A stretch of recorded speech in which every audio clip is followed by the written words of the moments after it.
Bulgarian mystic ബാബ Vanga കാലങ്ങൾക്ക് മുമ്പേ പറഞ്ഞിട്ടുണ്ടായിരുന്നു 2025 അന്യഗ്രഹ ജീവികളുമായുള്ള മനുഷ്യരാശിയുടെ ആദ്യത്തെ കോണ്ടാക്ട് സംഭവിക്കുക എന്ന്. പല പ്രമുഖരും പറയുന്നു കാണാനുള്ള ചില കാഴ്ചകൾ കാണാൻ തയ്യാറായിക്കോ എന്ന്.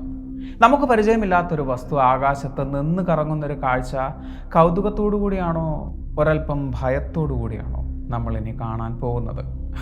കയറിപ്പോരും ചങ്ങായിമാരെ ബേപ്പൂർ സുൽത്താൻ്റെ ദുനിയാവിലേക്ക്. 3i Atlas. വലിയ ഡെക്കറേഷൻ ഒന്നും വേണ്ട, ഇന്ന് സോഷ്യൽ മീഡിയ ഭരിക്കുന്നത് അവനാണ്. 2025 ജൂലൈ 1 ശാസ്ത്രലോകത്തെ ഞെട്ടിച്ച ആ വാർത്ത വരുന്നത്. ഭൂമിക്ക് അഭിമുഖമായി അല്ല, സൂര്യനഭിമുഖമായി ഒരു ഇൻഡർസ്റ്റെല്ലാർ പ്രകാശഗോളം വരുന്നു. ശാസ്ത്ര കുതുകികൾ പറയുന്ന അനുസരിച്ച് ഇതൊരു കോമറ്റാവാനുള്ള സാധ്യതയുണ്ട്. അതിൽ ജലസാന്നിധ്യവും ഉണ്ടാവാം. അതിൻ്റെ വലിപ്പം ഏതാണ്ട് 12 മുതൽ 15 മൈൽ വരെയാണ്. അതിൻ്റെ വേഗത എന്ന് പറയുന്നത് 1 മണിക്കൂറിൽ 1,37,000 മൈലാണ്. അതായത് ഒരു സെക്കൻഡിൽ 61 കിലോമീറ്റർ. സൂര്യൻ്റെ നേരെയുള്ളതായി കണക്കാക്കുന്ന ഈ യാത്ര ഈ വസ്തുവിൻ്റെ സൗരയൂഥത്തിലേക്കുള്ള പ്രവേശനത്തെ ഉറപ്പിക്കുന്നു. ഈ വേഗതയിൽ ഏതാണ്ട് ഒക്ടോബർ 30 അത് ഭൂമിയുടെ അടുത്തുകൂടെ കടന്നുപോകും. അടുത്തുകൂടെ എന്ന് പറയുമ്പോൾ ഭൂമിയിൽ നിന്നും ഏതാണ്ട് 130 മില്യൺ മൈലുകൾ ദൂരെ. പറയുമ്പോൾ ദൂരമെന്ന് തോന്നുമെങ്കിലും ആ സമയത്ത് ഭൂമിയിൽ നിന്നും പ്രകാശത്തിന് ആ വസ്തുവിലേക്ക് എത്താൻ ഏതാണ്ട് 26 മിനിറ്റ് വേണ്ടി വരും. എന്താണ് ഈ അറ്റ്ലസ്?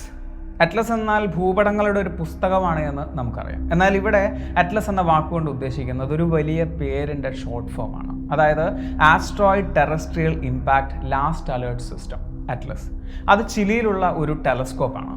ആദ്യമായി ഈ വസ്തുവിനെ സ്പോട്ട് ചെയ്യുന്നത് അറ്റ്ലസ് ആണ്. ഭൂമിയുടെ ഓർബിറ്റിനടുത്തൂടെ സഞ്ചരിച്ചു പോകുന്ന ഒരു ആസ്ട്രോയിഡ് എന്ന് മാത്രമേ ആദ്യം ഇതിനെ കണക്കാക്കിയിരുന്നുള്ളൂ.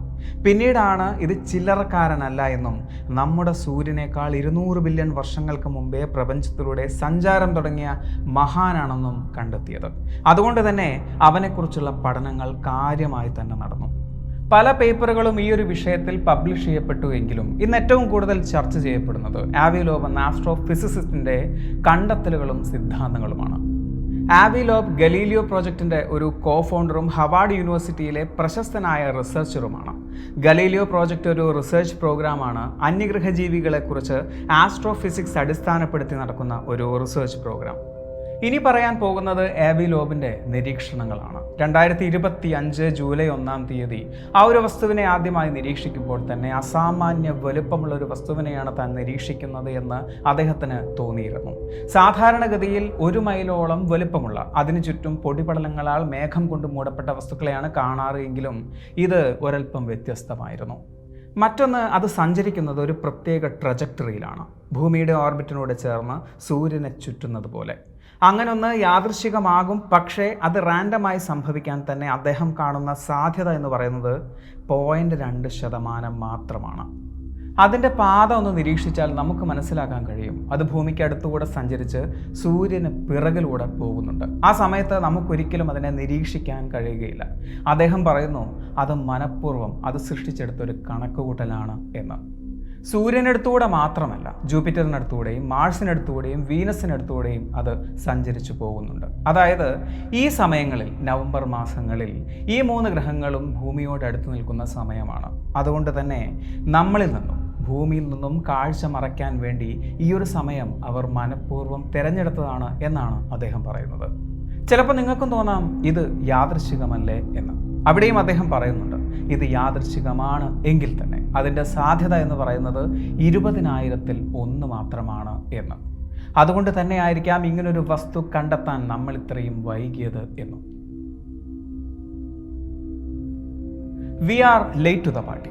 അങ്ങനെയാണ് ഈ ഒരു സാഹചര്യത്തെ അദ്ദേഹം വിശദീകരിക്കുന്നത്. അതായത് പ്രപഞ്ചമുണ്ടായിട്ടുണ്ടായ സമയം അല്ല, പ്രപഞ്ചമുണ്ടായതായി നമ്മൾ കണക്കാക്കിയ സമയത്തെ 3ആയി തരംതിരിച്ചാൽ അതിൽ 3ാമത്തേതും അവസാനത്തേതുമായ ഭാഗത്തിലാണ് സൂര്യൻ ജനിക്കുന്നത്. സൂര്യനേക്കാൾ മുമ്പേ എത്രയോ കോടാനുകോടി നക്ഷത്രങ്ങൾ ഉണ്ടായിരിക്കാം അല്ലേ? ആ സാഹചര്യത്തിൽ സൂര്യന് കീഴിലുള്ള ജീവനായ നമ്മൾ ശാസ്ത്രീയമായൊരു മുന്നേറ്റം നടത്തുന്നത് ഏതാനും വർഷങ്ങൾക്ക് മുമ്പെയാണ്. വെറുതെ ഒന്ന് ചിന്തിച്ചു നോക്കൂ. ഏതാനും വർഷങ്ങൾക്ക് മുമ്പ് നമ്മൾ അനന്തതയിലേക്ക് തൊടുത്തുവിട്ട ഒന്നുണ്ടായിരുന്നു, വോയേജർ. അത് 1 ബില്യൺ വർഷങ്ങൾക്ക് ശേഷം എവിടെയായിരിക്കും? കൃത്യമായി നമുക്ക് പറയാൻ സാധിക്കില്ല. പക്ഷേ ഇങ്ങനൊന്ന് ചിന്തിച്ചു നോക്കൂ. അങ്ങനെയെങ്കിൽ നമുക്കും മുമ്പേ ജീവൻ ഉണ്ടായിട്ടുണ്ട് എങ്കിൽ, അവർ മറ്റ് ജീവൻ അന്വേഷിച്ചുള്ള യാത്രയിലാണ് എങ്കിൽ, അങ്ങനൊന്ന് അവരും തൊടുത്തു വിട്ടിട്ടുണ്ട് എങ്കിൽ, അങ്ങനൊന്ന് നമ്മെ തേടി വരാനുള്ള സമയമല്ലേ ഇപ്പോൾ? വെറും 100 വർഷം മാത്രം വളർന്ന നമ്മൾ ഇത്രത്തോളം ചെയ്തിട്ടുണ്ട് എങ്കിൽ അവരുടെ വളർച്ച എന്തായിരിക്കുമെന്ന് മാത്രം ചിന്തിച്ചാൽ മതി. ശരിയാണ്, അദ്ദേഹം പറയുന്നു ഈ വരുന്നത് ചിലപ്പോൾ ഒരു കോമറ്റ് മാത്രമായിരിക്കാം. പക്ഷേ നമ്മൾ കണ്ണു തുറന്ന് കാണേണ്ട ചില കാഴ്ചകൾ കാണാനുള്ള സമയമായി എന്ന് അദ്ദേഹം ഓർമ്മിപ്പിക്കുന്നു. വിഷയത്തെ ശാസ്ത്രീയമായി അദ്ദേഹം വിശദീകരിക്കുന്നുണ്ട് എങ്കിലും ഇതൊരു ഏലിയൻ ടെക് ആകാനുള്ള സാധ്യത അദ്ദേഹം തള്ളിക്കളയുന്നില്ല. ഇനി അഥവാ ഇതൊരു ഏലിയൻ ടെക് ആണ് എങ്കിൽ തന്നെ പ്രധാനമായും 2 സാധ്യതകളായിരിക്കും ഉണ്ടാവുക. ഒന്നുകിൽ ഫ്രണ്ട്ലി അല്ലെങ്കിൽ ഹോസ്റ്റൈൽ. ഒരു ട്രോജൻ ഹോഴ്സ് വൈറസിനോടാണ് അദ്ദേഹം 31 അറ്റ്ലസിനെ ഉപമിക്കുന്നത്. അതായത് മേ ബി അത് ഫ്രണ്ട്ലി ആയിരിക്കാം, അല്ലെങ്കിൽ നമുക്കൊരു ഭീഷണിയായിരിക്കാം. അതിനൊരു സ്കെയിലും അദ്ദേഹം നൽകിയിട്ടുണ്ട്.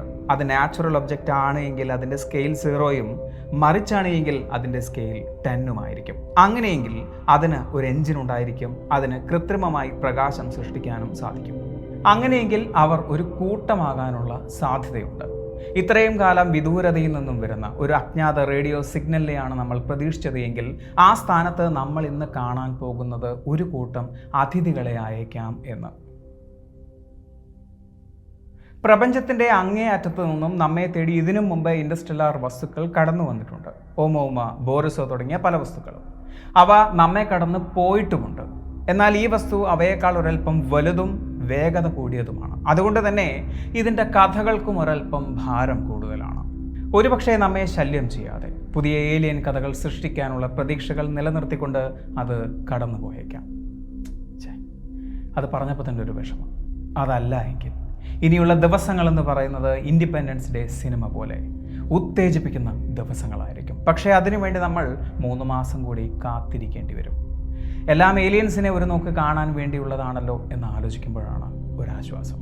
ഈ ഒരു വീഡിയോ നിങ്ങൾക്ക് ഇഷ്ടമായി എന്ന് വിചാരിക്കുന്നു. സുൽത്താൻ എപ്പോഴും പറയുന്നത് പോലെ സബ്സ്ക്രൈബുകൾ കൂമ്പാരമാകുമ്പോൾ പരിപാടി ഗംഭീരമാകും. അതുകൊണ്ട് സബ്സ്ക്രൈബ് ചെയ്യുക. അടുത്ത വീഡിയോയ്ക്ക് വേണ്ടി കാത്തിരിക്കുക. അതുവരെ